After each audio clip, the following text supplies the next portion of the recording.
समाज ओबीसीचा एल्गार मोर्चा बारामतीमध्ये निघालेला आहे.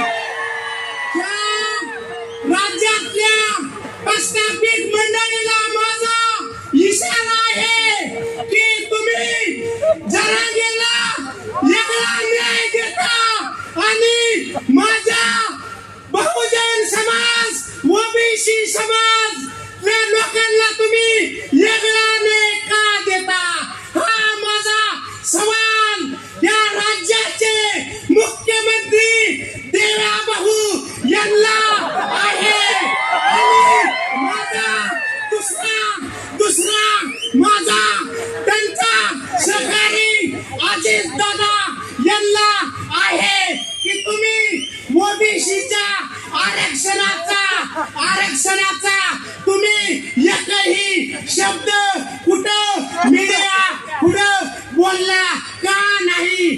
तुम्हाला ओबीसीची मतं जिल्हा परिषदला नगरपालिकेला ग्रामपंचायतीला चालणार आहे की नाही ही तुम्ही एकदा जाहीर करा.